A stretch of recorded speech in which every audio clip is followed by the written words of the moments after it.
ನಮ್ಗೆ ಧರ್ಮಸ್ಥಳ ಸಂಘದ ತುಂಬಾ ಚೆನ್ನಾಗಿ ಅನುಕೂಲ ಆಗ್ತಾ ಇದೆ ಅಂತ ಅವ್ರು ಬರ್ಕೊಡ್ತಾ ಇದಾರಂತ. ಬರ್ಕೊಡ್ತಾ ಇದ್ರೆ ಓಕೆ, ಬರ್ಕೊಳ್ಳಿ. ಅವ್ರು ಒಳ್ಳೇದಾಗಿದೆ ಅವ್ರು ಬರ್ಕೊಳ್ಳಿಮ್ಮ. ಯಾರು ಕೆಟ್ಟದಾಗಿದೆ ಅವ್ರು ನಮ್ಮ ತರ ಕಂಪ್ಲೇಂಟ್ ಮಾಡ್ತಾರೆ ಅಷ್ಟೇ. ಇವ್ರಿಗೆ ಕೆಲವ್ರಿಗೆಲ್ಲ ಹೇಳಿ ನಿಲ್ಸಿದೀನಿ ಸರ್, ನಾನ್ ಬಾಂಡ್ ಯಾರು ಮಾಡ್ಕೊಟ್ಟಿದ್ನು, ನಾಳೆ ಬೆಳಗ್ಗೆ ನನ್ ಮೇಲೆ ಬರಬಾರ್ದು, ನನ್ಗೆ ನಾನು ಇದು ಕರೆಕ್ಟ್ ಇದೆ ಸೆಂಟ್ರಲ್ ಗೌರ್ಮೆಂಟ್ ಅಂತ ನಾನು ಮಾಡ್ಕೊಟ್ಟೆ, ಬಟ್ ಇವಾಗ ನಂಗೆ ಗೊತ್ತಾಗಿದೆ ಇದೆಲ್ಲ ಈ ತರ ಆಗಿದೆ ಅಂತ. ಬಾಂಡ್ ನೀವು ಊರ್ ಬಿಟ್ಟು ಹೋಗಕ್ಕಾಗಲ್ಲ, ನೀನ್ ಬಾಂಡ್ ಮಾಡ್ಸಿದ್ಯಲ್ವಾ ಅಂತ ನಿಮ್ಮನ್ ಕೇಳ್ತಾರೆ. ನೀವು ಆಯ್ತು ಬೆಳಗ್ಗೆ ಬರ್ತೀನಿ ನೋಡ್ಕೊಂತೀನಿ ಅಂತ ಆಡಿಟರ್ ಮೇಡಮ್ ನ ಮತ್ತೆ ಇನ್ನೊಬ್ಬ ಮೇಡಮ್ ಕಳ್ಸಿದ್ದಾರೆ. ಅವ್ರು ಬಂದು 3 ವಾರ ಆಯ್ತು. ನಾವು ಎಲ್ಲ ತಗೊಂಡ್ಬರ್ತೀವಿ ಅಂತ ಹೇಳ್ಬಿಟ್ಟು ಹೋದ್ರು, ಇವಾಗ ಬರ್ಲು ಇಲ್ಲ ಏನೂ ಇಲ್ಲ. ಓಕೆ, ನೀವ್ ಎಷ್ಟು ಜನ ಕಟ್ಟೋದ್ ನಿಲ್ಸಿದ್ರಾ, ದುಡ್ಡು ಕಟ್ಟೋದ್ ನಿಲ್ಸಿದ್ರಾ? ನಾವೊಂದು 20 ಜನ ನಿಲ್ಸಿದ್ವಿ ಸರ್. ನನಗೆ 4 ವರ್ಷದಿಂದ ಇವ್ರು ತಗೊಂಡಿದ್ದ ದುಡ್ಡು ಕಟ್ಟಿಲ್ಲ. ಆಗ ಎಷ್ಟು ಜನ 20 ಜನ ಏನ್ ತಗೊಂಡಿದ್ರೆ ಅವ್ರು ಯಾರು ಕೂಡ ಕಟ್ಟಿಲ್ಲ ಅಂತ ಪೊಲೀಸ್ ಸ್ಟೇಷನ್ಗೆ ಅವ್ರು ಕಂಪ್ಲೇಂಟ್ ಕೊಡ್ಲಿ, ಅಲ್ಲಿಗೆ ಅವ್ರ ಡಾಕ್ಯುಮೆಂಟ್ ಎಲ್ಲ ತಗೊಂಡ್ ಬರ್ಲಿ. ಅಲ್ಲಿ ನೀವು ಕೇಳಿಬೇಕಲ್ಲಿ ಬ್ಯಾಂಕ್ ಸ್ಟೇಟ್ಮೆಂಟ್ ಕೊಡು ಅಂತ ಕೇಳಿ, ಆ ಬಾಂಡ್ದು ಸ್ಲಿಪ್ ಕೊಡು ಅಂತ ಕೇಳಿ, ಇನ್ಯಾವುದೋ ಬಾಂಡ್ ಇನ್ಶೂರೆನ್ಸ್ ಇದೆಯಲ್ಲ ಅದನ್ನು ಕೂಡ ನಮಗೆ ರೆಕಾರ್ಡ್ ಕೊಡು ಅಂತ ಹೇಳಿ. ಇಷ್ಟು ವರ್ಷ ಕಟ್ಟಿದ್ರಲ್ಲ ನೀವು ದುಡ್ಡು, ಆ ದುಡ್ಡು ಎಲ್ಲವೂ ಕೂಡ ಬ್ಯಾಂಕ್ ಅಲ್ಲಿ ಇರ್ಬೇಕಲ್ವಾ? ಆ ಬ್ಯಾಂಕ್ ಅದು ಸ್ಟೇಟ್ಮೆಂಟ್ ಕೊಡಿ, ಯಾರ್ಯಾರ ಹೆಸರು ಎಷ್ಟೆಷ್ಟು ಜಮಾ ಆಗಿದೆ. ಹೇಳಿದಾರೆ ಕುಂತಲ್ ಬಂದು ದುಡ್ಡು ಕಟ್ಟಬೇಡ, ಇದು ನಿನ್ಗೆ ನಾನು ಕೊಟ್ಟಿರೋದು ಅಂತ. ಮಂಜುನಾಥ ಸ್ವಾಮಿ ದುಡ್ಡು ಎತ್ಕೊಂಡಿದ್ದೀನಿ, ಹಂಗೆಲ್ಲ ಕತ್ತಲ್ ಬಂದ್ ಹೇಳಿದಾರೆ ಮಂಜುನಾಥ ಸ್ವಾಮಿ ನೀವು ಯಾರು ಕಟ್ಬೇಡ್ರಿ ಅಂತ. ಓಕೆ, ಅಂತ ಹೇಳಿದೆ ಸರ್ ನಾನು. ಓಕೆ, ನಾನು ಹೇಳಿದೆ ಮೇಡಮ್ ಅವ್ರ ಮೇಲೆ ಕಂಪ್ಲೇಂಟ್ ಕೊಡೋಣ ಅಂತ ಹೇಳಿದ್ರೆ, ಇಲ್ಲ ನೀವು ಸಂಘದವ್ರು ಕೊಡಿ, ನೀವು ಕೊಡಿ, ನಾವ್ಯಾಕೆ ಕೊಡ್ಬೇಕು, ಎಲ್ಲ ಬಂದು ಈ ಕಡೆ ಎಲ್ಲ ಇದೆ ಯೂಟ್ಯೂಬ್ ಅಲ್ಲೆಲ್ಲ ಬರ್ತಾ ಇದೆ, ನಂಗೆ ಗೊತ್ತಾಯ್ತಲ್ಲ ಇದೆಲ್ಲ, ಅವ್ರ ಇಷ್ಟ ಮನೇಲಿ ಹಾಕೊಂತೀವಿ ನಾವು ಅಂತ ಹೇಳಿದೆ. ಹೌದು ಸರ್, ಮನೇಲಿ ಇಡ್ಬೇಕಂತ. ಇಲ್ಲ ಸರ್, ಯಾಕಂದ್ರೆ ಜನಗಳಿಗೆ ಯಾರಿಗೂ ಮಾಹಿತಿನೇ ಗೊತ್ತಿಲ್ಲ. ಇವಾಗ ಇಷ್ಟು ಹೇಳಿದ್ರು ಇಷ್ಟು ನಾವ್ ನಿಲ್ಸಿದ್ರು ಕೆಲವ್ರು ನಿಲ್ಸ್ತಾ ಇಲ್ಲ.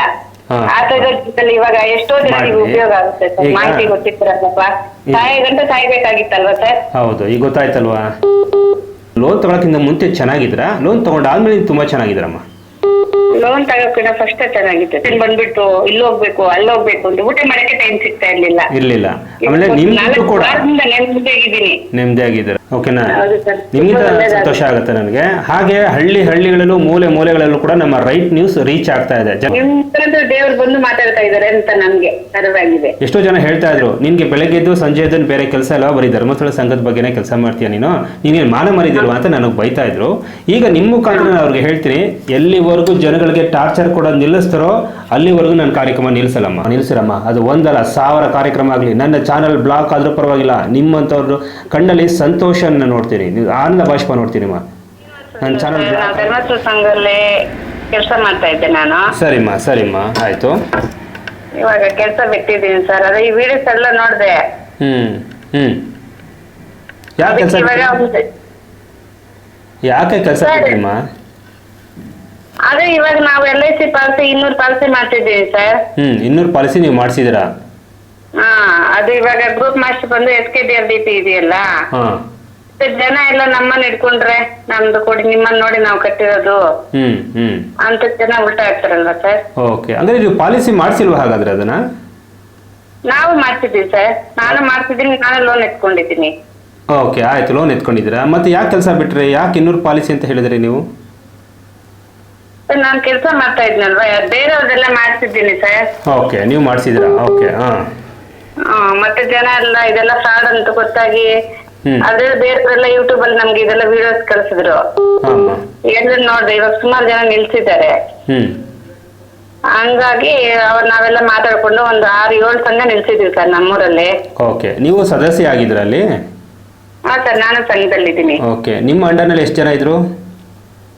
ನಮ್ಮ ಸಂಘದಲ್ಲಿ 10 ಜನ ಇದೀವಿ ಸರ್. 10 ಜನ ಇದ್ರಿ. 10 ಜನಕ್ಕೂ ಕೂಡ ನೀವು ಎಲ್ರಿಗೂ ಕೂಡ ದುಡ್ಡು ಕಟ್ಸಿ ಪಾಲಿಸಿ ಮಾಡಿಸಿದ್ರಿ, ಸಂಘ ಕಟ್ಟಿ?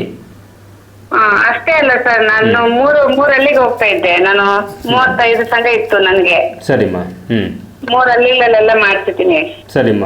ಅದಕ್ಕೆ ಇದೆಲ್ಲ ನೋಡಿ ಇವಾಗ ಇದೇ ರೈಟ್ ಅನ್ಸ್ತಾ ಇದೆ ಸರ್. ಇವ್ರು ನಮ್ಗೆ ಬ್ಯಾಂಕ್ ಇಂದ ಏನು ಇಲ್ಲ, ನಾವು ಕಟ್ಟೋ ದುಡ್ಡು ಬ್ಯಾಂಕ್ಗೆ ಹೋಗ್ತಾ ಇಲ್ಲ. ನಾಳೆ ಬೆಳಗ್ಗೆ ಬ್ಯಾಂಕ್ ಅವ್ರು ಬಂದು ನಮ್ಮನ್ನ ದುಡ್ಡು ಕಟ್ಟಿ ಅಂತ ಹೇಳಿದ್ರೆ, ನಾವು ಬ್ಯಾಂಕಿಗೆಲ್ಲ ನಮ್ ಡಾಕ್ಯುಮೆಂಟ್ಸ್ ಎಲ್ಲ ಕೊಟ್ಟಿದೀವಿ, ನಾವೇ ಕೊಡ್ಸಿದೀವಲ್ಲ, SP ಹತ್ರ ಕೊಡ್ಸ್ಕೊಂಡಿದ್ದಾರೆ. ಮತ್ತೆ ಈ ಕಡೆಯಿಂದ ಗಲಾಟೆ ಮಾಡ್ತಾ ಇದ್ದಾರೆ ಸರ್, ನನ್ಗೆ ಪ್ರೆಸರ್ ಕೊಡ್ತಾ ಇದ್ದಾರೆ. ನಿನ್ನಿಂದ ಸಂಘಕ್ಕೆ ಕಾಲ್ ಮಾಡ್ತಾ ಇದೀಯ ನೀನ್ ಕಟ್ಟಿದ್ರೆ ಹೋಗ್ಲಿ, ಸಂಘದವ್ರಿಗೆ ಯಾಕೆ ಈ ತರ ಮಾಹಿತಿ ಕೊಡ್ತಾ ಇದೀಯಾ ಅಂತ. ಮತ್ತೆ ಆಡಿಟರ್ ಮೇಡಮ್, ನಮ್ಮ FS ಮೇಡಮ್ ಎಲ್ಲ ಬಂದಿದ್ರು. ಸರಿಮ್ಮ. ಅವ್ರಿಗೆಲ್ಲ ಹೇಳ್ದೆ ನಾನು ರೆಕಾರ್ಡ್ ಮಾಡ್ಕೊಂಡಿದ್ದೀನಿ ಸರ್ ಅವ್ರು ಮಾತಾಡೋದು. ಅವರು ರೆಕಾರ್ಡ್ ಎಲ್ಲ ಬಂದಿದ್ರು ಆಲ್ರೆಡಿ. ಸರಿಮ್ಮ, ಆಯ್ತು. ರೆಕಾರ್ಡ್ ಇತ್ತು, ನಾನು ರೆಕಾರ್ಡ್ ಮಾಡ್ಕೊಂಡೆ. ಒಳ್ಳೇದಾಯ್ತಮ್ಮ, ಎಲ್ಲ ರೆಕಾರ್ಡ್ಸ್ ಇರಬೇಕು. ಅವ್ರು ಹೇಳ್ತಾರೆ ಇಲ್ಲ ನಾವು ಬ್ಯಾಂಕಿಂದ ಕೊಟ್ಟಿರೋದಲ್ವಾ ಅಂತ ಹೇಳಿದ್ರೆ, ಅವರು ಬ್ಯಾಂಕಿಂದ ಕೊಟ್ಟಿರೋದು, ಬಟ್ ನಿಮ್ಮನೆ ಹತ್ರ ಬಂದು ಕೊಟ್ಟಿರೋದು ಯಾರು? ಅದಕ್ಕೆ ಕಟ್ಟಿ, ನೀವು ಕಟ್ಟಿ, ಬ್ಯಾಂಕಿಂದ ಕೊಡಿ ಅಂದ್ರೆ ಸೈನ್ ಮಾಡ್ಕೊಡಿ ಖಾಲಿ ಪೇಪರ್ ಅಲ್ಲಿ, ನಾನ್ ಕೊಡ್ತೀನಿ ಅಂದ್ರು. ನಾವಿಲ್ಲ ಮೇಡಮ್, ನಾವೇನ್ ಮಾಡ್ಕೊಡಲ್ಲ, ನಿಮ್ಗೆಲ್ಲ ಗೊತ್ತಲ್ವಾ, ನೀವೇ ಅಲ್ವಾ ನಮ್ ಸಂಘ ಮಾಡ್ಕೊಟ್ಟಿರೋದು, ನಮ್ ಪ್ರಗತಿ ಗ್ರಾಮೀಣ ಬ್ಯಾಂಕ್ ಅಲ್ಲಿ ನಮ್ದು ಅಕೌಂಟ್ ಕೊಡಿ, ನಾವ್ ಕಟ್ತೀವಿ, ಕಟ್ಟಲ್ಲ ಅಂತ ನಾವ್ ಹೇಳ್ತಾ ಇಲ್ಲ, ನಮ್ ಸಂಘದವರೆಲ್ಲ ಕಟ್ತೀವಿ. ಮತ್ತೆ ಇಲ್ಲಿ ನಾವ್ 5-6 ಸಂಘ ನಾವು ಕರೆಕ್ಟ್ ಆಗಿದ್ದೀವಿ ಸರ್. ಮತ್ತೆ ಇನ್ನು ಕೆಲವು ಜನಕ್ಕೆ ಹತ್ರ ಸೈನ್ ಮಾಡಿಸ್ಕೊಂತ ಇದ್ರಂತೆ ಅವರು ಕರೆಕ್ಷನ್ ಪಾಯಿಂಟ್ ಅಲ್ಲಿ, ಖಾಲಿ ಪೇಪರ್ ಮೇಲೆ ಅಲ್ಲ. ಅವ್ರು ಬರ್ಕೊಟ್ಟು ಇವಾಗ ಶಂಕರಮ್ಮ, ನನ್ನ ಹೆಸರು ಶಂಕರಮ್ಮ ಅಂತ ಸರ್, ಅದಕ್ಕೆ ಅವ್ರ ಕಡೆಯಿಂದ ನಮ್ಗೆ ತೊಂದರೆ ಆಗ್ತಾ ಇದೆ, ಅವ್ರು ಕಟ್ಟಬೇಡ ಅಂತ ಹೇಳ್ತಾ ಇದಾರೆ ನಮ್ ಸಂಘದವ್ರಿಗೆ, ನಮ್ಗೆ ಧರ್ಮಸ್ಥಳ ಸಂಘದ ತುಂಬಾ ಚೆನ್ನಾಗಿ ಅನುಕೂಲ ಆಗ್ತಾ ಇದೆ ಅಂತ ಅವ್ರು ಬರ್ಕೊಡ್ತಾ ಇದಾರಂತ. ಬರ್ಕೊಡ್ತಾ ಇದ್ರೆ ಓಕೆ, ಬರ್ಕೊಳ್ಳಿ. ಅವ್ರು ಒಳ್ಳೇದಾಗಿದೆ ಅವ್ರು ಬರ್ಕೊಳ್ಳಿಮ್ಮ. ಯಾರು ಕೆಟ್ಟದಾಗಿದೆ ಅವ್ರು ನಮ್ಮ ಹತ್ರ ಕಂಪ್ಲೇಂಟ್ ಮಾಡ್ತಾರೆ ಅಷ್ಟೇನೆ. ಈಗ ಫೋನ್ ಮಾಡಿದ್ರು ಸರ್ ನನ್ಗೆ, ಸರಿ ಯಾಕಮ್ಮ ಇಂಥ ಸಂಘ ಎಲ್ಲ ನಿಲ್ಸಿದಾರಂತ ಅಂತ. ನಾನು ಎಲ್ಲರಿಗೂ ಗೊತ್ತು ಸರ್, ಎಲ್ಲರಿಗೂ ಮಾಹಿತಿ ಗೊತ್ತಿದೆ, ಯೂಟ್ಯೂಬ್ ಅಲ್ಲಿ ನೋಡ್ತಾ ಇದಾರೆ. ನಾನು ಕೇಳಿರೋದೇನೋ ಬ್ಯಾಂಕ್ ಸ್ಟೇಟ್ಮೆಂಟ್ ಕೇಳಿದೀನಿ, ಮತ್ತೆ ನಮ್ ಸಂಘದ ಪಾಸ್ಬುಕ್ ಕೇಳಿದೀನಿ, ಒರಿಜಿನಲ್ ಬಾಂಡ್ ಕೊಡಿ, PRK ಇದೆಲ್ಲ ಒರಿಜಿನಲ್ ಬಾಂಡ್ ಕೊಡಿ ಅಂತ ಕೇಳಿದ್ವಿ ಸರ್. ನಮ್ದು ಬ್ಯಾಂಕ್ಗೆ ಏನು ಹೋಗ್ತಾ ಇಲ್ಲ, ಟ್ರಾನ್ಸಾಕ್ಷನ್ ಇಲ್ಲ ನಮಗೂ ಬ್ಯಾಂಕ್ಗೆ ಅಂತ ಹೇಳಿದೆ. ಯಾರು ಹೇಳಿದ್ದು ನಿಮ್ಗೆ ಇದ್ರ ಬಗ್ಗೆ ಎಲ್ಲ ಮಾಹಿತಿ ಅಂದ್ರು. ಇಲ್ಲ ಸರ್ ನಮ್ಗೆಲ್ಲ ಗೊತ್ತು, ನಾವ್ ಯೂಟ್ಯೂಬ್ ಅಲ್ಲೆಲ್ಲ ನೋಡ್ತಾ ಇದ್ದೀವಿ, ನಮ್ಗೆ ಇನ್ನೊಬ್ರು ಹೇಳೋದ್ ಬೇಡ, ನಮ್ಗೆ ಫ್ರೀ ಅಂತ ಹೇಳ್ತೆ. ಸರಿ ಅಂತ ಕಟ್ ಮಾಡಿದ್ರು ಅವ್ರ ಫೋನ್. ಕಟ್ ಮಾಡ್ಬಿಟ್ರು, ಕೊಡ್ತೀನಿ ಅಂತ ಏನು ಹೇಳಿಲ್ಲ? ಇಲ್ಲ ಸರ್. ಹಾಗಾದ್ರೆ ಇಷ್ಟು ಜನರದ್ದು ಬಾಂಡು ದುಡ್ಡು ಎಲ್ಲ ಎಲ್ಲಿ ಹೋಗ್ತಾ ಇದೆಯಮ್ಮ?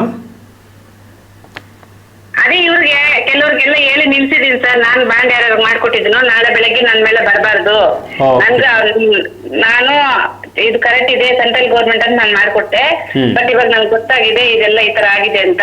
ನಮ್ ಸಂಘದಲ್ಲಿ ಬಾಂಡ್ SKDRDP ಗ್ರೂಪ್ ಮಸ್ಟ್ ಇದೆ, ಅದೇನ ಅದೇ SKDRDP ಹೋಗುತ್ತೆ ಅಮೌಂಟ್, ಮತ್ತೆ ಅವ್ರ ಕಡೆಯಿಂದ ನಮ್ಗೆ ಕೊಡ್ತಾರೆ ಬಿಡ್ತಾರೆ ಮತ್ತೆ ಸೆಕೆಂಡ್ರಿ. ಅದಕ್ಕೆ ನೀವು ಕೊಟ್ಟೋದು ನಿಲ್ಸೋಣ ನಾವು, ನಮ್ ಅಕೌಂಟ್ ಎಲ್ಲ ಬಂದಾದ್ಮೇಲೆ ನಮ್ಗೆಲ್ಲ ಕರೆಕ್ಟ್ ಆಗಿದ್ರೆ ಬ್ಯಾಂಕ್ ಅಲ್ಲಿ ನಾವು ಕಟ್ಟೋ ದುಡ್ಡಿಗೆ ನಾವು 10 ವರ್ಷದಿಂದ ಕಟ್ಟಿದೀವಲ್ಲ, ನಮ್ ದುಡ್ಡಿಗೆಲ್ಲ ಬಡ್ಡಿ ಹಾಕೊಡೋದೆಲ್ಲ ಕರೆಕ್ಟ್ ಇದ್ರೆ ಕಟ್ಟೋಣ. ಆದ್ರೆ ಕೆಲವರು ಕೇಳ್ತಾ ಇಲ್ಲ ಸರ್, ಕೆಲವರು ಕೇಳ್ತಾ ಇದ್ರೆ ಇಲ್ಲ ಮತ್ತೆ ಡಬಲ್ ಬಡ್ಡಿ ಹಾಕ್ತಾರೆ, ಕಟ್ಟೋದು ಯಾವತ್ತಿದ್ರು ಕಟ್ಟಬೇಕು, ಇಲ್ಲಮ್ಮ ಹಾಗೇನಿಲ್ಲ.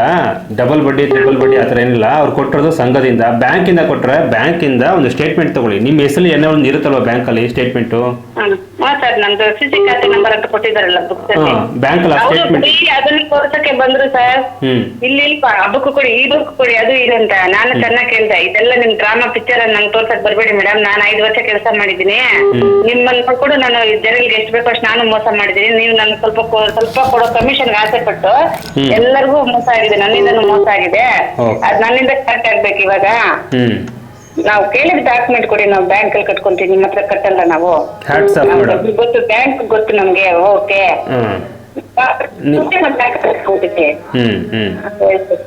ನಿಮ್ಗೊಂದು ಥ್ಯಾಂಕ್ಸ್ ಅನ್ನ ಹೇಳ್ತೀನಿ ಒಂದು ಫಸ್ಟ್ ನಿಮ್ಗೊಂದು ಥ್ಯಾಂಕ್ಸ್ ಹೇಳ್ತೀನಿ. ಯಾಕೆಂದ್ರೆ ಅಲ್ಲಿ ನಡೀತಾ ಇರೋಂಥ ಕೆಟ್ಟ ಕೆಲಸ ಏನಂತ ನಿಮ್ಗೆ ಗೊತ್ತಾಗಿ ನೀವೇ ಆಚೆ ಬಂದಿದ್ರೆ, ಇಲ್ಲ ಅಂದ್ರೆ ಜನ ನಿಮ್ಮನ್ನ ಕೇಳ್ತಾರೆ, ಯಾವಾಗಲೂ ನೀವು ಊರ್ ಬಿಟ್ಟು ಹೋಗೋಕ್ಕಾಗಲ್ಲ, ನೀನ್ ಬಾಂಡ್ ಮಾಡಿಸಿದ್ಯಲ್ವಾ ಅಂತ ನಿಮ್ಮನ್ನ ಕೇಳ್ತಾರೆ, ಬ್ಯಾಂಕ್ ಸ್ಟೇಟ್ಮೆಂಟ್ ಅಂತ ನಿಮ್ಮನ್ನ ಕೇಳ್ತಾರೆ. ಕರೆಕ್ಟಾಗಿ ಮಾತಾಡಿದೀನಿ ಅವ್ರ ಹತ್ರ, ಊರ್ ಛತ್ರಿ ತಗೊಂಡು ಹೊಡಿತಾರೆ, ನೀವು ಎಲ್ಲಿಂದನೋ ಬಂದಿದ್ದೀರಾ ಮೇಡಮ್, ಇವಾಗ ನಾನು ಊರ್ ಬಿಟ್ಟು ಹೋಗಕ್ಕಾಗಲ್ಲ, ಮನೆ ಮಠ ಬಿಟ್ಟು ಹೋಗಕ್ಕಾಗಲ್ಲ, ನಾನ್ ಸಂಘದಲ್ಲಿ ಇಷ್ಟು ವರ್ಷ ಕೆಲಸ ಮಾಡಿದ್ವಿ, ಅನ್ನ ತಿಂದಿದ್ದಿ ಅಂದ್ರು, ನಿಮ್ ಅನ್ನ ನಾನ್ ತಿಂದಿಲ್ಲ, ನಮ್ಮ ರೂಲ್ದಲ್ಲಿ ಇನ್ನೂ ನೀವಿರೋದು, ನಾನು ಇವಾಗ ಕೆಲಸ ಬಿಟ್ಟು ಕೂಲಿಗೆ ಹೋಗ್ತೀನಿ, ನೀವು ಕೆಲಸ ಬಿಟ್ಬಿಟ್ಟು ಕೂಲಿಗೆ ಹೋಗಿ, ನೆಕ್ಸ್ಟ್ ಇರುತ್ತೆ ಕೆಲಸ ಬಿಟ್ಬಿಡಿ ಮೇಡಮ್, ಫಸ್ಟ್ ನಮ್ಮೂರೊಳಗೆ ಬರ್ಬೇಡಿ ಇವತ್ತು ಲಾಸ್ಟ್ ಅಂತ ಹೇಳ್ದೆ.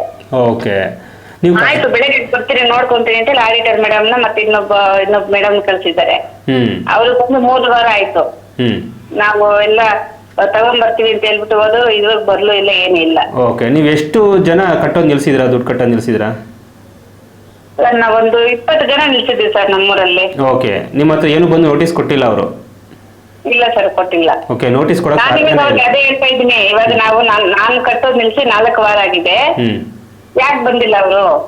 ನಮ್ಮೂರಿಗೆ ಬರ್ತಾ ಇಲ್ಲ ಸರ್. ಮತ್ತೆ 2 ಊರ್ ಇದೆಯಲ್ಲ ಅಲ್ಲಿ ಹೋಗ್ತಾ ಇದಾರೆ, ಅಲ್ಲಿ ಹೋಗ್ಬಿಟ್ಟು ಶಂಕರಮ್ಮ ಬೇರೆಯವ್ರ ಹೆಸರುಗಳೆಲ್ಲ 10 ಜನದ ಹೆಸರಲ್ಲಿ ಅಮೌಂಟ್ ಎತ್ಕೊಂಡಿದ್ದಾರೆ, ಅದಕ್ಕೆ ಅವರಿಂದ ಕಟ್ಟಕ್ ಆಗ್ತಾ ಇಲ್ಲ. ಅದಕ್ಕೆ ಅವ್ರ ಈ ತರ ಅಪಪ್ರಚಾರ ಮಾಡ್ತಾ ಇದಾರೆ, ನಿಮ್ಗೆಲ್ಲ ತೊಂದರೆ ಮಾಡ್ತಾ ಇದಾರೆ, ಅವ್ರ ಕೆಲಸ ಬಿಟ್ಟಿದ್ದಾರೆ, ನಾವೇ ಕೆಲಸದಿಂದ ಅವ್ರನ್ನ ತೆಗ್ದಾಕಿದ್ರೆ ರಿಮೂವ್ ಮಾಡ್ಬಿಟ್ಟಿದೀವಿ ಎಲ್ಲ ಗೊತ್ತಾಗಿ ಅಂತ ಅವ್ರು ಹೇಳ್ಕೊಂಡ್ ಬರ್ತಾ ಇದ್ದಾರೆ. ನಿಮ್ಮ ಮೇಲೆ ಅಪಪ್ರಚಾರ ಮಾಡ್ತಾ ಇದಾರೆ ಇವಾಗ. ನಾನು ಸಂಕ್ರಾಂತಿ ಫೋನ್ ಮಾಡಿ ಮತ್ತೆ ಹೇಳ್ದೆ, ಅಕ್ಕ 10 ಜನದಲ್ಲಿ ಹೆಸರಲ್ಲಿ ನಾನು ಎತ್ಕೊಂಡಿದ್ರೆ ಅವ್ರು 10 ಜನ ನನ್ನ ಸುಮ್ನೆ ಬಿಡಲ್ಲ, ನನ್ ಕಟ್ಲೇಬೇಕಾಗುತ್ತೆ. ನನ್ ದುಡ್ಡು ನಾನು ಕಟ್ಟಲ್ಲ ಅಂತ ಹೇಳಕ್ ನಾನು ಬಯಸ್ತಿದ್ದೆ, ಬೇರೆಯವ್ರ ದುಡ್ಡು ಎತ್ಕೊಂಡು ನೀನ್ ಕಟ್ಟಲ್ಲ ಅಂದ್ರೆ ಯಾರು ಸುಮ್ನೆ ಬಿಡಲ್ಲ. ಅವ್ರು ಆತರ ಹೇಳ್ತಾ ಇದಾರೆ ಅಷ್ಟೇ. ನೋಡಿ ನಿಮ್ಗೆ ಇದೆಲ್ಲ ಗ್ರೂಪ್ ಇದೆ ನಂದು, ನಾನ್ ಗ್ರೂಪ್ ಅಲ್ಲಿ ಮೆಸೇಜ್ ಆಗ್ತಾ ಇರೋದಕ್ಕೆ ಅದು ಮತ್ತೆ ಗ್ರೂಪ್ ಅಲ್ಲಿ ಐಮಲ್ ಲೆಫ್ಟ್ ಆಗಿದ್ದಾರೆ ಮೇಡಮ್. ಲೆಫ್ಟ್ ಆಗಿದ್ದಾರೆ ಯಾರು ಮೇಡಮ್? ಯಾರು ಅವ್ರ ಹೆಸರು? ಅವ್ರ ಹೆಸರು ಕಲ್ಪನಾ ಮೇಡಮ್ ಅಂತ ಸರ್. ಆಯ್ತು ಮೇಡಮ್, ಈಗ ನಿಮ್ಗೆ ತಪ್ಪಿನ ಅರಿವಾಗಿದೆ, ಇದೆಲ್ಲ ಪ್ರಾಮಾಣಿಕತೆ ಇರುತ್ತೆ ಅಂತ ನೀವು ಸಂಘನ ಆರ್ಗನೈಸ್ ಮಾಡಿದ್ರಿ, ಸಂಘ ಕಟ್ಕೊಂಡ್ರಿ, ಹೆಣ್ಮಕ್ಳನ್ನೆಲ್ಲ ಸೇರಿಸ್ಬಿಟ್ಟು ಸಾಲ ಕೊಡಿಸೋ ತರ ಕೆಲಸನ ಕೂಡ ಮಾಡಿದ್ರಿ. ಆದ್ರೆ ಕಟ್ರು ಅಂತ ಯಾವ್ದು ದುಡ್ಡುಗೂ ಲೆಕ್ಕ ಇಲ್ದಂಗೆ ಮಾಡಾಕ್ಬಿಟ್ರು ಅವರು. ನಿಮ್ಗೆ ಅನುಮಾನ ಬಂತು, ಬಿಟ್ಬಿಟ್ರಿ. ಈಗ ನಿಮ್ಮ ಮೇಲೆ ಅಪಪ್ರಚಾರ ಮಾಡ್ತಾ ಇದಾರೆ, ಇವರು ಸಂಘದಲ್ಲಿ ದುರ್ಬಳಕೆ ಮಾಡ್ಕೊಂಡ್ರು, ಅದಕ್ಕೆ ಕಿತ್ತಾಕ್ಬಿಟ್ಟಿದೀವಿ ಅಂತ. ಅಮ್ಮ ಈಗ ನೀವು 4 ವಾರದಿಂದ ದುಡ್ಡು ಕಟ್ತಾ ಇಲ್ಲ ಅಲ್ವಾ? ಬ್ಯಾಂಕ್ ಇಂದ ನಿಮ್ಗೆ ನೋಟಿಸ್ ಬರ್ಲಿ ಬಿಡಿ, ನೀವು ಕೋರ್ಟಲ್ಲಿ ಉತ್ತರ ಕೊಟ್ಕೊಡಿ. ಇಲ್ಲ ನೀವು ಕಟ್ಟೋ ದುಡ್ಡುಗೂ ನಿಮ್ಗೂ ಲೆಕ್ಕ ಕೊಟ್ಟಿಲ್ಲ ಅವರು ಅಂತಂದ್ರೆ ನೀವು ಸ್ಟೇಷನ್ ಒಂದು ಕಂಪ್ಲೇಂಟ್ ಕೊಡಿ. ಇಲ್ಲಾಂದ್ರೆ ಅವ್ರಿಗೆ ಹೋಗಿ ಸ್ಟೇಷನ್ ಕಂಪ್ಲೇಂಟ್ ಕೊಡಕ್ಕೆ ಹೇಳಿ ಅವ್ರಿಗೆ. ಯಾರಿಗೆ? ಅವ್ರಗಳಿಗೆ. ಕಂಪ್ನಿ ಮೋಸ ಮಾಡಿದ್ರೆ ಅಂತ ಇರ್ಲಿಮ್ಮ, ಇರ್ಲಿ, ಆಯ್ತು ಆಯ್ತು. ಇವಾಗ ಬಂದು ಹೋಗ್ತಾ ಇದಾರೆ, ನನ್ವರ್ಗು ಇನ್ನೂ ಬಂದಿಲ್ಲ 4 ವಾರದಿಂದ. ಆಯ್ತಮ್ಮ, ಈಗ ಅವ್ರಿಗೆ ಹೇಳಿ ನೀವು 4 ವಾರದಿಂದ ಕೊಟ್ಟಿಲ್ಲ ಅಲ್ವಾ, ಧರ್ಮಸ್ಥಳ ಸಂಘದಿಂದ ನೀವು ಹಣ ತಗೊಂಡಿದ್ರಲ್ವಾ, ಹಂಗಾದ್ರೆ ನೀವು ಮೋಸ ಮಾಡಿದ್ರಿ ಅಂತ ಅನ್ನೋದೇ ಆದ್ರೆ ಇವರು ಹೋಗಿ ಪೊಲೀಸ್ ಸ್ಟೇಷನ್ ಕಂಪ್ಲೇಂಟ್ ಕೊಡ್ಲಿ. ನನಗೆ 4 ವಾರದಿಂದ ಇವ್ರು ತಗೊಂಡಿದ್ದ ದುಡ್ಡು ಕಟ್ಟಿಲ್ಲ, ಆಗ ಎಷ್ಟು ಜನ 20 ಜನ ಏನು ತಗೊಂಡಿದ್ರೆ ಅವ್ರು ಯಾರು ಕೂಡ ಕಟ್ಟಿಲ್ಲ ಅಂತ ಪೊಲೀಸ್ ಸ್ಟೇಷನ್ಗೆ ಅವ್ರು ಕಂಪ್ಲೇಂಟ್ ಕೊಡಲಿ. ಅಲ್ಲಿಗೆ ಅವ್ರು ಡಾಕ್ಯುಮೆಂಟ್ ಎಲ್ಲ ತಗೊಂಡು ಬರಲಿ. ಅಲ್ಲಿ ನೀವು ಕೇಳಿ ಬೇಕಲ್ಲಿ ಬ್ಯಾಂಕ್ ಸ್ಟೇಟ್ಮೆಂಟ್ ಕೊಡು ಅಂತ ಕೇಳಿ, ಆ ಬಾಂಡ್ದು ಸ್ಲಿಪ್ ಕೊಡು ಅಂತ ಕೇಳಿ, ಇನ್ಯಾವುದೋ ಬಾಂಡ್ ಇನ್ಶೂರೆನ್ಸ್ ಇದೆಯಲ್ಲ ಅದನ್ನು ಕೂಡ ನಮಗೆ ರೆಕಾರ್ಡ್ ಕೊಡು ಅಂತ ಹೇಳಿ. ಇಷ್ಟು ವರ್ಷ ಕಟ್ಟಿದ್ರಲ್ಲ ನೀವು ದುಡ್ಡು, ಆ ದುಡ್ಡೆಲ್ಲವೂ ಕೂಡ ಬ್ಯಾಂಕಲ್ಲಿ ಇರಬೇಕಲ್ವಾ? ಆ ಬ್ಯಾಂಕ್ದು ಸ್ಟೇಟ್ಮೆಂಟ್ ಕೊಡಿ, ಯಾರ್ಯಾರ ಹೆಸರಲ್ಲಿ ಎಷ್ಟೆಷ್ಟು ಜಮಾ ಆಗಿದೆ, ಯಾವ ಡೇಟಲ್ಲಿ ಜಮಾ ಆಗಿದೆ, ವಾರ ಕಟ್ಟಿಸ್ಕೊಳೋದಿಲ್ಲ, ವಾರಕ್ಕೆ ಜಮಾ ಆಗಿದ್ಯಾ, ತಿಂಗಳಿಗೆ ಜಮಾ ಆಗಿದ್ಯಾ, ಎಷ್ಟು ಲಕ್ಷ ಇದೆ, ಹಾಗೆ ನೀವು ಸೇವಿಂಗ್ಸ್ ಅಂತ ಹಾಕೋತಾರಲ್ಲ ದುಡ್ಡು 20 ರೂಪಾಯಿ ಏನೇನೋ, ಅದೆಲ್ಲವೂ ಕೂಡ ಅಲ್ಲಿ ಜಮಾ ಆಗಿದೆ. ನನ್ನ ಸಂಘದಲ್ಲಿ 85,000 ಇದೆ. ನಾನ್ ಕೇಳ್ತೆ 82,000 ಪುಸ್ತಕ ಬಂದಿಲ್ಲ, ನೀವೇನು 1 ರೂಪಾಯಿ ಕ್ಲಿಯರ್ ನೀವು ಆಡ್ ಮಾಡಿದ್ರೆ 100 ರೂಪಾಯಿಗೂ ನೀವು ಮತ್ತೆ ಬಡ್ಡಿ ಹಾಕ್ತೀರಾ. ನಂದು 82,000 ಬಡ್ಡಿ ಕೊಡಿ ಅಂತ. ಅದಕ್ಕೆ ಆ ಶುಡ್ 82,000 ಇರೋದಕ್ಕೆ ನಿಮ್ಗೆ ಇಷ್ಟು ಲಕ್ಷ ಸಾಲ ಕೊಟ್ಟಿರೋದು ಅಂತ ನಿಮ್ಮ ಅಕೌಂಟ್ ಇಂದ ಕೊಟ್ಟಿಲ್ಲ, ನಿಮ್ POSR ಅಕೌಂಟ್ ಇಂದ ಕೊಟ್ಟಿಲ್ಲ. ನಿಮ್ಗೆ ನಮ್ಮ ಶ್ರೀ ಗಣೇಶ ಸಂಘದಿಂದ ನಮ್ಗೆ ಕೊಟ್ಟಿದ್ದೀರಾ. ನಮ್ ಸಂಘಕ್ಕೆ ಹೆಂಗ್ ಕಟ್ಕೋಬೇಕು ಅಂತ ನಮ್ಗೆ ಗೊತ್ತು, ನಾವು ಕಟ್ಕೊಂತೀವಿ. ನೀವ್ ಇದೆಲ್ಲ ತಲೆ ಹಾಕಕ್ ಬರ್ಬೇಡಿ ಮೇಡಮ್. ನಿಮ್ ಮೇಲೆ ನಂಗೆ ಅಭಿಮಾನ ಇದೆ, ನಾನು ನಿಮ್ಮ ಹತ್ರ ಕೆಲಸ ಮಾಡಿದ್ದೀನಿ, ಅದಕ್ಕೆ ನನಗೆ ಇಷ್ಟ ಇಲ್ಲ, ಬಿಟ್ಟಿದ್ದೀನಿ. ನೀವು ಬಿಟ್ಬಿಟ್ಟು ಕೂಲಿಗೆ ಹೋಗಿ, ಏನಕ್ಕೆ ಕೆಲ್ಸಕ್ಕೆ ಬರ್ತೀರಾ ಅಂತ ಹೇಳ್ತೆ. ಅಲ್ಲ, ಮೋಸ ಮಾಡಕೊಟ್ರೆ ನೀವು ಜಾಣರಾಗಿರ್ತೀರ ಅಂತ ಅವ್ರಿಗೆ ಗೊತ್ತಿಲ್ಲ. ಈಗ ನೀವು ಜಾಣರಾಗಿದ್ರ, ಆದ್ರೆ ನಿಮ್ಮ ಹತ್ರ ಯಾರು ಬಾಂಡ್ ಮಾಡಿಸ್ಕೊಂಡಿದ್ದಾರೆ ಅವ್ರಿಗೆಲ್ಲ ಹೇಳ್ಬಿಡಿ, ನೋಡಿ ಈ ಕಂಪ್ನಿನಲ್ಲಿ ನಾನು ಬಾಂಡ್ ಮಾಡಿಸಿದ್ದೆ, ಬಟ್ ಅದೆಲ್ಲ ಫೇಕ್ ಅಂತ ನೀವೇ ಹೇಳ್ಬಿಡಿ. ಹೌದು ಸರ್, ಯಾವ ಆಂಗಲ್ ಹೇಳ್ತಾ ಇದ್ ನೀವು, ಯಾರು ಹೇಳಿದ್ ನಿಮ್ಗೆ ಫೇಕ್ ಅಂತ ತೋರ್ಸಕ್ ಹೇಳಿ. ಎಲ್ಲರಿಗೂ ಆ ಬಾಂಡ್ ಕೊಡಕ್ಕೆ ಹೇಳಿ, ಬಾಂಡ್ ನಾವು ಕೂಡ ಚೆಕ್ ಮಾಡಿಸ್ತೀವಿ. ಮತ್ತೆ ಆ ಬಾಂಡ್ ಏನು ಕೊಡ್ತಾರೆ ಅನ್ನೋದು ಕೂಡ ನಮ್ಗೆ ಮುಖ್ಯ. ಸತ್ವೇಲೆ ಸಿಗುತ್ತಾ, ಬದುಕಿರುವಾಗ ಸಿಗುತ್ತಾ, ಅವ್ರಿಗೆ ಬಾಂಡ್ ಮಾಡ್ತಿರಲ್ಲಮ್ಮ, ಅವ್ರಿಗೆ ಏನೋ ಸ್ಲಿಪ್ ಕೊಡ್ತೀರಾ ನೀವು, ನಿಮ್ಮ ಹೆಸರಲ್ಲಿ ಬಾಂಡ್ ಮಾಡಿಸಿದೀವಿ ಅಂತ? ಸ್ಲಿಪ್ ಏನ್ ಕೊಡಲ್ಲ, ಬಾಂಡ್ ಬರುತ್ತೆ. ಆಯ್ತಪ್ಪ, ಈಗ ನೀವು ಮಾಡ್ಸಿರ್ತಾರಲ್ಲಮ್ಮ, ನೀವು ಮಾಡ್ಸಿರ್ತೀರ ಬಾಂಡು, ನಿಮಗೆ ಯಾವ ತರ ಸ್ಲಿಪ್ ಕೊಡ್ತಾರೆ, ಅದು ನಂಬರ್ ಕೊಡ್ತಾರ ನಿಮ್ಗೆ? ಅದು LIC ಬಾಂಡ್ ಅಂತ ಕೊಡ್ತಾರೆ ಸರ್, ನಂಬರ್ ಅದ್ರಲ್ಲಿ ಮೆನ್ಷನ್ ಆಗಿರುತ್ತೆ ಸರ್, ಅದೊಂದು ಸ್ಲಿಪ್ ಕೊಡ್ತಾರೆ ಅವರು. ಆ ಸ್ಲಿಪ್ ಅಲ್ಲಿ LIC ಬಾಂಡ್ ಪಾಲಿಸಿ ನಂಬರ್ ಬಂದಿರುತ್ತೆ. ಅದು ಎಲ್ಲಿ ಜಮಾ ಆಗುತ್ತೆ? ಅದು ಎಲ್ಲಿ ಜಮಾ ಆಗುತ್ತಮ್ಮ? ನಂಬರ್ ಇರುತ್ತೆ. ಅಲ್ಲಲ್ಲ, ಅದು ಎಲ್ಲಿ ಜಮಾ ಆಗುತ್ತೆ ಆ ಇನ್ಶೂರೆನ್ಸ್ ದುಡ್ಡು? ಎಲ್ಲ SKDRDP ಹೋಗ್ತಾ ಇದೆ ಸರ್. ಮತ್ತೆ ಇನ್ಶೂರೆನ್ಸ್ ಕಂಪ್ನಿಗೆ ಹೋಗ್ಬೇಕಲ್ಲ? ಹಾ ಸರ್, ನಾನ್ ಅದೇ ಕ್ವಶನ್ ಮಾಡಿದೆ. ಇವಾಗ ನೀವು ಗೌರ್ಮೆಂಟಾ ಅಲ್ಲ, ನಾವು ಶೂರಿಟಿ ಅಲ್ವಾ ಅಂದ್ರು. ಶೂರಿಟಿ ಅಂದ್ರೆ ನಿಮ್ ಕಟ್ತೀವಿ, ನೀವು ಶೂರಿಟಿ ಅಷ್ಟೇ, ನೀವು ಕೊಟ್ಟಿಲ್ಲ. ಶೂರಿಟಿ ಇದೆ, ನಿಮ್ ಕಟ್ಬೇಕು ಅಂತ ಎಲ್ಲಿದೆ ರೂಲ್ಸ್? ನಿಮ್ಗೆ ಏನ್ ಲೈಸೆನ್ಸ್ ಇವಾಗ ಗೊತ್ತಾಯ್ತಾ ನಿನಗೆ ರೂಲ್ಸ್? ನೀನ್ ಯಾಕೆ ಬಿಟ್ಟಿಟ್ಕೊಂಡಿದ್ದು? ನೀನ್ ಎತ್ಕೊಂಡು ಮತ್ತೆ ಈ ತರ ಮಾಡ್ತಾ ಇದೀಯ, ಮೋಸ ಮಾಡ್ತಾ ಇದೀಯ, ಹಂಗೆ ಹಿಂಗೆ ಅಂದ್ರು. ಮೇಡಮ್, ನಾನ್ ಮೋಸ ಮಾಡಕ್ಕೆ ನಂಗೆ ಮಂಜುನಾಥ ಸ್ವಾಮಿ ಹೇಳಿದಾರೆ ಮುನ್ಸಲ್ ಬಂದು, ದುಡ್ಡು ಕಟ್ಟಬೇಡ, ಇದು ನಿನ್ಗೆ ನಾನ್ ಕೊಟ್ಟಿರೋದು ಅಂತ. ಮಂಜುನಾಥ ಸ್ವಾಮಿ ದುಡ್ಡು ನಾನು ಎತ್ಕೊಂಡಿದ್ದೀನಿ, ಹಂಗೆಲ್ಲ ಕತ್ತಲ್ ಬಂದ್ ಹೇಳಿದಾರೆ ಮಂಜುನಾಥ ಸ್ವಾಮಿ, ನೀವ್ ಯಾರು ಕಟ್ಬೇಡ್ರಿ ಅಂತ ಅಂತ ಹೇಳಿದೆ ಸರ್ ನಾನು. ಮಂಜುನಾಥ ಸ್ವಾಮಿ, ಅಮ್ಮ ಮಂಜುನಾಥ ಸ್ವಾಮಿಗೆ ಬಡ್ಡಿಗೆ ಬಿಟ್ಟು ಜೀವನ ಮಾಡೋಂಥ ದರದು ಮಂಜುನಾಥ ಸ್ವಾಮಿಗೆ ಏನು ಬಂದಿಲ್ಲ. ಯಾವ ದೇವರು ಕೂಡ ಬಡ್ಡಿಗೆ ಬಿಟ್ಟಿಲ್ಲ. ಅವ್ರ ಹೆಸರಲ್ಲಿ ಇವ್ರು ದಂಧೆ ಮಾಡ್ತಾ ಇರೋದು. ಈಗ ಅಮ್ಮ, ಕೆಲವರೆಲ್ಲ ನೋಡಿ, ನೀವು ತುಂಬಾ ಜಾಣರಾಗಿದೆ, ಒಳ್ಳೇದು, ನೀವು ಎಸ್ಕೇಪ್ ಆಗ್ಬಿಟ್ರಿ. ನಾನು ಕೂಡ ಕೇಳ್ಕೊಳ್ತೀನಿ ಎಲ್ಲ ಜನಗಳಿಗೂ, ನಿಮ್ದು ಏನು ಕೂಡ ತಪ್ಪಿಲ್ಲ ಇಲ್ಲಿ. ಆದರೆ ನಿಮ್ಗಳ ದುಡ್ಡು ನಿಮ್ಮ ಟೀಮ್ ಅವ್ರ ದುಡ್ಡು ತೊಗೊಂಡೋಗಿ ತಿಂದಿರೋದಲ್ಲ, ಯಾವ್ಯಾವುದು ಅಕೌಂಟ್ಗೆ ಹಾಕೊಂಡು ಸುಳ್ಳು ಲೆಕ್ಕ ಕೊಡ್ತಿದ್ದಲ್ಲ ಅದು ಅವ್ರ ತಪ್ಪು, ಅವರೆಲ್ಲ ಲೆಕ್ಕ ಕೇಳಿ. ಹಾಗೆ ನಿಮಗೆ ಬರಂಗಿರೋ ಬ್ಯಾಂಕಿಂದ ನೋಟಿಸ್ ಬರಬೇಕು ನಿಮಗೆ. ಓಕೆ, ಆಮೇಲೆ ನೀವು ಲೆಕ್ಕ ಕೇಳಿ, ಅವ್ರಿಗೆ ಹೇಳಿ ನೀವು ದುಡ್ಡು ಕಟ್ಟಿಲ್ಲ ಅಲ್ವಾ, ಪೊಲೀಸ್ ಸ್ಟೇಷನ್ ಕಂಪ್ಲೇಂಟ್ ಕೊಡೋಕೆ ಹೇಳಿ. ನೀವು ಕೂಡ ಅಲ್ಲಿ ಹೋಗಿಮ್ಮ ಪೊಲೀಸ್ ಸ್ಟೇಷನ್ಗೆ, ಅವ್ರು ಎಲ್ಲ ಡಾಕ್ಯುಮೆಂಟ್ ತೊಗೊಂಬರ್ಲಿ, ಇಷ್ಟು ವರ್ಷ ಕಟ್ಟಿದ್ದೆಲ್ಲ ಡಾಕ್ಯುಮೆಂಟ್ ಅಲ್ಲೇ ತೊಗೊಂಬರ್ಲಿ ಅಮ್ಮ, ಕೊಡೋಕೆ ಹೇಳಿ ಅವ್ರಿಗೆ. ತಾಕತ್ತಿದ್ರೆ ಅವ್ರು ಪ್ರಾಮಾಣಿಕರಾಗಿದ್ರೆ. 6 ತಿಂಗಳಿಂದ ನಿಲ್ಸಿರೋದಿದ್ರೆ ನಾನು ಎಷ್ಟು ಕೆಲಸ 6 ತಿಂಗಳಿಂದ ಅವ್ರ ಮನೆ ಹತ್ರ ಹೋಗ್ತಾ ಇದ್ದೀನಿ. ಬಟ್ ನಾನ್ ಹೇಳಿದೆ ಮೇಡಮ್ ಅವ್ರ ಮೇಲೆ ಕಂಪ್ಲೇಂಟ್ ಕೊಡೋಣ ಅಂತ ಹೇಳಿದ್ರೆ, ಇಲ್ಲ ನೀವು ಸಂಘದವ್ರು ಕೊಡಿ, ನೀವು ಕೊಡಿ, ನಾವ್ಯಾಕೆ ಕೊಡ್ಬೇಕು, ನಾವೇ ಸಂಘದವ್ರು ನಾವ್ಯಾಕೆ ನಮ್ಮೂರವ್ರ ಮೇಲೆ ನಾವೇ ಕಂಪ್ಲೇಂಟ್ ಕೊಡ್ಬೇಕಂತೆ. ಓ, ಅಂದ್ರೆ ನಿಮ್ಮ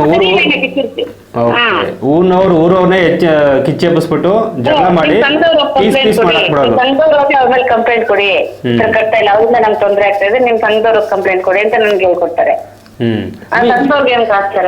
ಓಕೆ ಅಮ್ಮ, ಈಗ ಅನಿಸ್ತಾ ಇದೆಯಾ ನಿಮ್ಗೆ ಇದೆಲ್ಲ ನಕಲಿ ಅಂತ ಅನಿಸ್ತಾ ಇದೆಯಾ, ಸುಳ್ಳು ಅಂತ ಅನಿಸ್ತಾ ಇದೆಯಾ ಅಮ್ಮ? 100% ಅನಿಸ್ತಾ ಇದೆ ಸರ್. ಓಕೆ ಅಮ್ಮ, ಆಯ್ತಮ್ಮ, ನೀವು ಯಾವ್ದಕ್ಕೆ ಎದುರ್ಕೋಬೇಡಿ. ನೀವು ಕಟ್ಟಿರೋದಕ್ಕೆ ಎಲ್ಲ ಸ್ಟೇಟ್ಮೆಂಟ್ ಈಸ್ಕೊಳಕ್ಕೆ ಹೇಳಿ ಅಷ್ಟೇ. ಯಾರು ಹೆಂಗಾರು ಮಾಡ್ಕೊಳ್ಳಿಮ್ಮ, ನೀವು ಕಟ್ಟೋದನ್ನ ನಿಲ್ಲಿಸಿ, ನಿಮ್ಮ ದುಡ್ಡು ನಿಮಗೆ ಲೆಕ್ಕ ಕೊಟ್ಟರೆ ಮಾತ್ರ ಕಟ್ಟಿಮ್ಮ. ಅವ್ರು ಮೋಸ ಮಾಡಬೇಡಿ, ಇದು ಯಾರು ದುಡ್ಡು ಅಲ್ಲ, ಅದು ನಿಮ್ಮ ದುಡ್ಡೇ ಇರುತ್ತೆ, ಮೋಸ ಮಾಡಬೇಡಿ ಅವರಿಗೆ. ಆದರೆ ನಿಮ್ಮ ಲೆಕ್ಕ ಕೊಡೋವರೆಗೂ ನೀವು ಕಟ್ಟಬೇಡಿಮ್ಮ ಅಷ್ಟೇ ಸರ್. 10 ವರ್ಷ ನಮ್ಗೆ ಲೆಕ್ಕ ಕೊಡ್ಬೇಕು, ನಮ್ ಸಂಘದ್ದು ಏನಿದೆ ಲೆಕ್ಕಾಚಾರ ಕೊಟ್ಟು ನಾವು ಕಟ್ತೀವಿ ಅಷ್ಟೇ. ಅಷ್ಟು ಜನ ಹೆಣ್ಮಕ್ಳೆಲ್ಲ ಏನೇನ ಇಂಡೈರೆಕ್ಟ್ ಆಗಿ ಏನೇನ ತೊಂದ್ರೆ ಮಾಡ್ತಾರೇನೋ, ಇವರಿಂದ ಈ ತರ ಆಗ್ತಾ ಇದೆ ಏನು ಮಾಡಲ್ಲಮ್ಮ. ನಿಮ್ಮ ಹೆಸರು ಹೇಳಿ, ಖಂಡಿತವಾಗ್ಲೂ ಕೂಡ. ಇಬ್ರು ಬೆಂಗಳೂರಲ್ಲಿ ಇದಾರೆ, ನಮ್ಮ ಯಜಮಾನ್ ರಿಸೆಟ್ ಆಗಿ ಒಂದ್ 7 ತಿಂಗಳಾಯ್ತು ಡೆತ್ ಆಗಿ. ನಮ್ಮ ಮಕ್ಳು ಬೈತಾ ಇದಾರೆ, ನೀವ್ ಈ ತರ ಎಲ್ಲ ಮಾಡಿದ್ರೆ ಒಬ್ಳಿದೀಯ, ಮತ್ತೇನೋ ಹೆಚ್ಚು ಕಡಿಮೆ ಮಾಡಿದ್ರೆ ಏನ್ ಮಾಡ್ತೀಯಮ್ಮ? ಏನು ಮಾಡಲ್ಲಮ್ಮ, ಈ ತರ ಜೀವದ ಭಯ ಇಟ್ಕೊಂಡು ನೀವು ಇದ್ ಮಾಡಕ್ ಹೋಗ್ಬೇಡಿ. ಏನು ಮಾಡಲ್ಲಮ್ಮ, ನಾವಿರ್ತೀವಿ. ಎಷ್ಟೋ ಜನ ಊರ್ ಬಿಟ್ಟು ಹೋದವ್ರಿಗೆ ಮತ್ತೆ ಊರಿಗೆ ಕರ್ಸಿದ್ವಿ, ಎಷ್ಟೋ ಜನ ಆತ್ಮಹತ್ಯೆ ಮಾಡ್ಕೊಳ್ತಿ ಅಂತ ನಿಂತವ್ರಿಗೆ ಬೇಡಿಯಪ್ಪ ನಿಮ್ಗೂ ಜೀವನ ಇದೆ ಅಂತ ನಾವು ವಾಪಸ್ ಕರೆಸಿ ಅವ್ರಿಗೆ ಜೀವನ ಮಾಡಿಸುವಂಥ ಕೆಲಸವನ್ನು ಮಾಡ್ತಾ ಇದ್ವಿ. ಇದೇ ಧರ್ಮಸ್ಥಳ ಸಂಘದಲ್ಲಿ ಕೊಟ್ಟಂಥ ಟಾರ್ಚರ್ ಇದೆ ತಡ್ಕೊಳಕ್ಕಾಗದೆ ಇವತ್ತು ಸತ್ತೋಗ್ತೀನಿ ಅಂತಂದವರೆಲ್ಲ ಇವತ್ತು ಚೆನ್ನಾಗಿ ಲೆಕ್ಕ ಕೇಳ್ಕೊಂಡು ಬದುಕ್ತಾ ಇದಾರೆ. ಯಾಕೆಂದ್ರೆ ಇವ್ರಿಗೆ ಗೊತ್ತಿದ್ದಂಗೆ ಇವರು ಜಾಸ್ತಿ ದುಡ್ಡನ್ನೇ ಅಲ್ಲಿ ಕೊಟ್ಟಿದ್ದಾರೆ. ನಾನು ಅವ್ರಿಗೆ ಡೈರೆಕ್ಟ್ ಆಗಿ ಹೇಳಿದೆ ಸರ್, ನಮ್ಗೆ 20 ಲಕ್ಷ ಕೊಟ್ಟರೆ ನಾವು ಅವ್ರ ಫೋಟೋ ಗ್ಯಾರಂಟಿ ಮನೆಗೆ ಹಾಕೊಡ್ತೀವಿ. ಇದು ಮೇಡಮ್ ಯಾರ್ದು ಮೇಡಮ್? ಬಂದು ಈ ಕಡೆಲ್ಲ ಇದೆ, ಯೂಟ್ಯೂಬ್ ಅಲ್ಲೆಲ್ಲ ಬರ್ತಾ ಇದೆ, ನಮ್ಗೆ ಗೊತ್ತಾಯ್ತಲ್ಲ ಇದೆಲ್ಲ. ಅವ್ರ ಫೋಟೋ ಮನೇಲಿ ಹಾಕೊಂತೀವಿ ನಾವು ಅಂತ ಹೇಳ್ತೆ. ಹಾಕೊಳ್ಳಿ, ಅವ್ರ ಫೋಟೋನೇ ಹಾಕೊಳ್ಳಿ, ಅವರಿಂದ ನಿಮ್ಗೆ ಅನುಕೂಲ ಆಗೋದು. ಹೌದು, ಅವರಿಂದ ಮೇಡಮ್ ಆಗಿರೋದು ನಮ್ಗೆ. ಇವಾಗ ಇಷ್ಟೆಲ್ಲ ನಮ್ಗೆ ಗೊತ್ತಾಗಿದೆ ಅಂದ್ರೆ ಅವರಿಂದಾನೇ. ನಾವು ಅವ್ರ ಫೋಟೋ ಮನೇಲಿ ಹಾಕೋಬೇಕು ಅಂತ ಹೇಳಿದೆ. ಅಂದ್ರೆ ನಮ್ ಫೋಟೋ ಮನೇಲಿ ಹಾಕೋಬೇಕು ಅಂತ ನೀವು? ಹೌದು ಸರ್. ಬೇಡಮ್ಮ, ಮನೇಲಿ ಇರ್ಬೇಕಂತ ಇಲ್ಲ ಸರ್. ಯಾಕಂದ್ರೆ ಜನಗಳಿಗೆ ಯಾರಿಗೂ ಮಾಹಿತಿನೇ ಗೊತ್ತಿಲ್ಲ. ಇವಾಗ ಇಷ್ಟು ಹೇಳಿದ್ರು ಇಷ್ಟು ನಾವ್ ನಿಲ್ಸಿದ್ರು ಕೆಲವ್ರು ನಿಲ್ಸ್ತಾ ಇಲ್ಲ. ಇವಾಗ ಎಷ್ಟೋ ಜನರಿಗೆ ಉಪಯೋಗ ಆಗುತ್ತೆ ಸರ್, ಮಾಹಿತಿ ಗೊತ್ತಿರ್ತಾರಲ್ಲಪ್ಪ. ಗಂಟೆ ಸಾಯ್ಬೇಕಾಗಿತ್ತಲ್ವಾ ಸರ್? ಹೌದು, ಈಗ ಗೊತ್ತಾಯ್ತಲ್ವಾ? ಹೌದು ಸರ್. ಆಮೇಲೆ ಇನ್ನೊಂದಮ್ಮ, ಈಗ ಯಾರ್ಯಾರು ಕಟ್ತಾ ಇದಾರೋ ಅವರು ಕೂಡ ಲೆಕ್ಕ ಕೇಳಕ್ ಶುರು ಮಾಡಿದ್ರೆ ಅವ್ರಿಗೂ ಅದೇ ಪರಿಸ್ಥಿತಿ ಬಂದಿರುತ್ತೆ. ಆದ್ರೆ ಅವ್ರಿಗೆ ಏನೋ ಒಂದು ಆಮಿಷ ತೋರಿಸ್ಬಿಟ್ಟಿರ್ತಾರೆ, ನಿಮ್ಗೆ 3 ಲಕ್ಷ ಕೊಡ್ತೀವಿ, 5 ಲಕ್ಷ ಕೊಡ್ತೀವಿ, 10 ವರ್ಷದವರೆಗೂ ಕೂಡ ಕಟ್ಟಿ, ನಿಮ್ಗೆ ಏನೂ ತೊಂದರೆ ಇಲ್ಲ, ನಿಮ್ ಗಂಡಂಗೆ ದುಡಿಯೋ ಶಕ್ತಿ ಇಲ್ಲ, ನೀವು ಯಾವಾಗ ಕಟ್ಕೊಂಡೋಗಿ ಅಂತ ಅವ್ರುಗಳಿಗೆ ತಲೆ ತುಂಬಿಟ್ಟಿರ್ತಾರಲ್ಲ ಪಾಪ ಅಂತವ್ರು ಒಂಚೂರು ಎಗರಾಡ್ತಾರೆ ಅಷ್ಟೇ. ಆದ್ರೆ ಎಲ್ಲರೂ ಕೂಡ ಲೆಕ್ಕ ಕೇಳಿದ್ರೆ ಎಲ್ಲರಿಗೂ ಇಲ್ಲಿ ಮೋಸ ಆಗಿರುತ್ತೆ ಅಂತ ಅವ್ರಿಗೆ ಗೊತ್ತಾಗುತ್ತಮ್ಮ. ನಿಮ್ಗೆ ಹೆಂಗಾಯ್ತು ಹಂಗೆ ಆಗುತ್ತೆ, ಎಲ್ಲರಿಗೂ ಆಗುತ್ತೆ ಸರ್. ಬಟ್ ಮತ್ತೆ ಸಾಲ ಸಿಗಲ್ವಲ್ಲ, ಮತ್ತೆ ಸಾಲ ಬೇಕಂದ್ರೆ ಹಿಂಗೆ ಅಂತ ಈತ ಸಾಲ ಕೊಟ್ಬಿಟ್ಟು ಪ್ರತಿ ವಾರ ಸಾಯೋದಕ್ಕಿಂತ ಸುಮ್ಮನಿರೋದು ವಾಸಿ ಅಲ್ವಾ? ಹೌದು ಸರ್. ಧರ್ಮಸ್ಥಳ ಸಂಘದಲ್ಲಿ ಅಷ್ಟು ಹೇಳಿಮ್ಮ, ನೀವು ಲೋನ್ ತಗೊಳಕ್ಕಿಂತ ಮುಂಚೆ ಚೆನ್ನಾಗಿದ್ರ, ಲೋನ್ ತಗೊಂಡಾದ್ಮೇಲೆ ತುಂಬಾ ಚೆನ್ನಾಗಿದ್ರಮ್ಮ? ಲೋನ್ ತಗೋಕಿನ ಫಸ್ಟ್ ಚೆನ್ನಾಗಿತ್ತು ಸರ್. ಅಲ್ವಾ? ಆ ಕಷ್ಟ ಸ್ವಲ್ಪ ಪರಿಹಾರ ಮಾಡ್ಕೊಂಡ್ರೆ ಸಾಕು, ಆರಾಮಾಗಿ ನೀವು ಇದ್ದ ಕಡೆನೆ ಕೆಲಸ ಮಾಡ್ಕೊಂಡು ಮನಸ್ಸಿಗೆ ನೆಮ್ಮದಿಯಾಗಿ ಮಲ್ಕೋಬಹುದು. ಪ್ರತಿನಿತ್ಯ ನೀವು ನೆಮ್ಮದಿಯಾಗಿ ಮಲ್ಕೋತಾ ಇದ್ರಮ್ಮ? ನೆಮ್ಮದಿಯಾಗಿ ನಿದ್ದೆ ಮಾಡ್ತಾ ಇದ್ದೀನಿ ಸರ್. ಅದಕ್ಕೆ ಫಸ್ಟ್ ಟಾರ್ಚರ್, ಅವ್ರು ಕಟ್ಟಿಲ್ಲ, ಇವ್ರು ಕಟ್ಟಿಲ್ಲ, ಕಲೆಕ್ಷನ್ ಬಂದ್ಬಿಟ್ಟು ಇಲ್ಲಿ ಹೋಗ್ಬೇಕು ಅಲ್ಲಿ ಹೋಗ್ಬೇಕು ಅಂತ ಊಟ ಮಾಡಕ್ಕೆ ಟೈಮ್ ಸಿಗ್ತಾ ಇರ್ಲಿಲ್ಲ. ಆಮೇಲೆ ನಿಮ್ದು ಕೂಡ ನೆಮ್ಮದಿಯಾಗಿದ್ದೀರಾ? ಈಗ ಗೊತ್ತಾಯ್ತಮ್ಮ, ಇದೇ ಜೀವನ. ಇದೇ ಜೀವನ. ಏನು ಬೇಡ, ಇಷ್ಟೇ ಸಾಕು ಅನ್ಸ್ಬಿಟ್ಟಿದೆ. ಓಕೆ ಅಮ್ಮ, ನಮ್ಮ ಕಾರ್ಯಕ್ರಮ ಉಪಯೋಗ ಆಗ್ತಿದ್ಯಾ ನಿಮ್ಗೆ? ತುಂಬಾ ಉಪಯೋಗ ಆಗ್ತಾ ಇದೆ ಸರ್. ನಂಗೆ ಎಲ್ಲ ತುಂಬಾ ಜನಗಳಿಗೆ ಉಪಯೋಗ ಆಗ್ತಾ ಇದೆ. ನಾನು ಎಲ್ಲರಿಗೂ ಶೇರ್ ಮಾಡ್ತಾ ಇದ್ದೀನಿ. ಬರೀ ಇದು ವಿಡಿಯೋ ಬಿಟ್ಟು ಇನ್ನು ಬೇರೆ ಏನು ನೋಡ್ತಾ ಇಲ್ಲ. ನನ್ಗೆ ಸೋಜನ್ ಅದು ಗೊತ್ತೇ ಇಲ್ಲ ಸರ್. ಇದೆಲ್ಲ ಇಷ್ಟು ಇಲ್ಲ ನಾನು ಬರೀ ಎಲ್ಲ ನೋಡ್ತಾ ಇದ್ರಲ್ಲ ವಿಡಿಯೋಸ್. ನಮಗೂ ಇಬ್ರು ಹೆಣ್ಮಕ್ಳು ಇದಾರೆ. ಇಂಥವ್ರಿಗೆ ₹1 ಕಟ್ಟಬಾರ್ದು. ಬೇಕಂದ್ರೆ ಎಲ್ಲ ಭಿಕ್ಷೆಗೆ ಕೊಟ್ಬಿಟ್ರು ಒಳ್ಳೇದಾಗುತ್ತೆ. ಈ ಸಂಘದಲ್ಲಿ ಮಾತ್ರ ₹1 ಕಟ್ಟಬಾರ್ದು ಅಂತ ಡಿಸೈಡ್ ಆಗ್ಬಿಟ್ಟಿದ್ದೀನಿ ನಾನು. ಇಲ್ಲಿಮ್ಮ, ನಿಮ್ಗೆ ಒಳ್ಳೇದಾದ್ರೆ ನನ್ಗೆ ಆಗೋಂತ ಅದಕ್ಕಿಂತ ಸಂತೋಷ ಇನ್ಯಾವುದೂ ಇಲ್ಲಮ್ಮ. ಓಕೆನಾ? ಹೌದು ಸರ್. ನಿಮ್ಮಿಂದ ತುಂಬಾ ಒಳ್ಳೆದಾಗಿದೆ. ಸಂತೋಷ ಆಗುತ್ತೆ ನನಗೆ. ಹಾಗೆ ಹಳ್ಳಿಗಳಲ್ಲೂ ಮೂಲೆಗಳಲ್ಲೂ ಕೂಡ ನಮ್ಮ ರೈಟ್ ನ್ಯೂಸ್ ರೀಚ್ ಆಗ್ತಾ ಇದೆ, ಜನ ನೋಡ್ತಾ ಇದ್ದಾರೆ. ಹೌದು ಸರ್. ನಾನು ಕೊಡೋ ಕಾರ್ಯಕ್ರಮ ಇಷ್ಟ ಆಗ್ತಿದ್ಯಾ? ಸರ್ ನಾನು ಕೊಡೋ ಕಾರ್ಯಕ್ರಮ ನಿಮಗೆಲ್ಲ ಇಷ್ಟ ಆಗ್ತಿದ್ಯಮ್ಮ? ತುಂಬಾ ಇಷ್ಟ ಆಗ್ತಾ ಇದೆ ಸರ್. ಸತ್ಯ ಗೊತ್ತಾಗ್ತಿದೆ ಇವಾಗ. ಹೌದು sir. Okay, thank you so much ಅಮ್ಮ. ಹಾಂ, ಎಲ್ಲ ಕ್ಲಾರಿಟಿ ಕೊಟ್ರು ಜನಗಳು ತಿಳ್ಕೊಂಡಿಲ್ಲ. ಇನ್ನು ಇನ್ನೇನು ಹೇಳಕ್ಕಾಗಲ್ಲ ಸರ್. ಬಿಟ್ಬಿಡೋಣಮ್ಮ.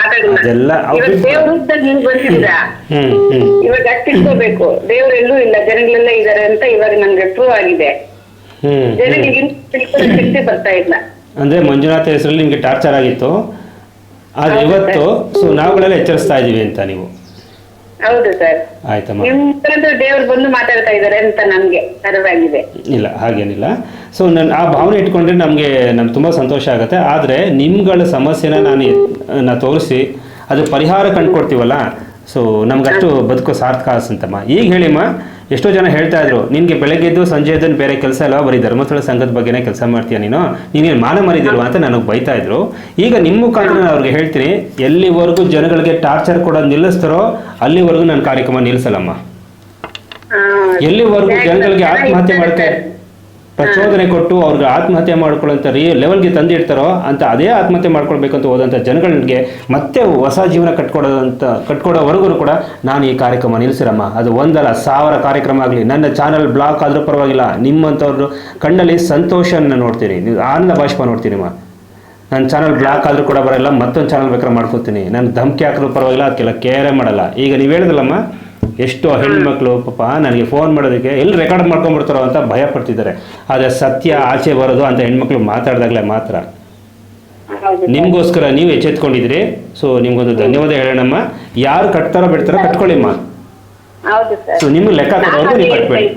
ನಾನು ಅಷ್ಟೇ ಹೇಳ್ತಾ ಇರೋದು, ನಾನು ಲೆಕ್ಕ ಕೊಳ್ಳಿ, ನಾನು ಅದ್ರಲ್ಲಿ ಕೆಲಸ ಮಾಡ್ತೀನಿ, ನನ್ಗೆ ಗೊತ್ತು. ನೀವು ಅದ್ರಲ್ಲಿ ನಿಮ್ಗೆ ಏನ್ ಗೊತ್ತು ಕೇಳಿ ಅಂದ್ರೆ, ಕೆಲವರು ಒಂದ್ 10 ಜನ ಇದಾರೆ, ಮನೆ ಎಲ್ಲ ಫುಲ್ 10 ಜನ ಬಂದು ಅವ್ರು ಸುತ್ಕೊಂಡ್ಬಿಟ್ರು. ಅವ್ರದ್ದೇನ್ ತಪ್ಪಿಲ್ಲ, ನಾವು ನಿಲ್ಸು ಅಂತ ಹೇಳಿರೋದು. ನಾವೆಲ್ಲ ಇದೀವಿ, ಇನ್ನೇನ್ ಎದುರ್ಬೇಡ ಕರೆ, ಇನ್ನೊಬ್ಳು ಅಂತ ಏನ್ ಭಯ ಬಿಡ್ಬೇಡ, ನಾವೆಲ್ಲ ಇದೀವಿ, ಧೈರ್ಯ ಹೋದ ಎಲ್ಲರೂ ಹೋಗೋಣ ಪೊಲೀಸ್ ಸ್ಟೇಷನ್ಗೆ, ನೀವೇನ್ ಎದ್ಬೇಡ ಅಂತ ಬೇರೆ ಹೇಳ್ತಾರೆ. ಕರೆಕ್ಟ್ ಅಮ್ಮ, ಸತ್ಯವಾದ ಮಾತು. ಆಮೇಲೆ ಯಾವ ಸರ್ಕಾರನೂ ಕೂಡ ಮನೆ ಹತ್ರ ಹೋಗಿ ದುಡ್ಡನ್ನ ಕೇಳಿ ಧಮಕಿ ಹಾಕಿ ಅಂತ ಯಾವಾಗ ಹೇಳಿಲ್ಲ. ಹಿಂಸೆ ಕೊಡಿ ಅಂತ ಯಾವ ಸರ್ಕಾರನೂ ಹೇಳಿಲ್ಲ, ಹೇಳೋಂಗೂ ಇಲ್ಲ. ಆ ಥರ ಮಾಡಿದ್ರೆ ಯಾರೇ ನಿಮ್ಮ ಮನೆ ಹತ್ರ ಬರ್ತಾರೋ ಅವ್ರ ಫೋಟೋ ವಿಡಿಯೋ ಮಾಡಿಕೊಂಡು ನಾವು ಇದು ಕೊಡ್ಬೋದು, ಪೊಲೀಸ್ ಸ್ಟೇಷನ್ ಕೊಡ್ಬೋದು. ಈ ಕಾರ್ಯಕ್ರಮವನ್ನು ಯಾರೂ ನೋಡಲಿಲ್ಲ ಅಂದರೂ ಪರವಾಗಿಲ್ಲ, ನನಗೇನು ಬೇಜಾರಿಲ್ಲ. ಆದರೆ ಸಾಲ ತಗೊಂಡವರು ಮಾತ್ರ ನೋಡಿ, ಸಾಲ ಮುಂದೆ ತಗೊಳಕ್ಕೆ ಹೋಗೋರು ಮಾತ್ರ ಈ ಕಾರ್ಯಕ್ರಮ ನೋಡಿ. ಯಾರಿಗೂ ಉಪಯೋಗ ಆಗದಿರೋ ಪರವಾಗಿಲ್ಲ. ನಿಮ್ಮಂಥ ಹೆಣ್ಣು ಮಕ್ಕಳು ಒಂದು 4 ಜನಕ್ಕೆ ಒಳ್ಳೇದಾಯಿತು ಅಂತಂದರೆ ನಾನು ಬದುಕು ಸಾರ್ಥಕಮ್ಮ ನನಗೆ.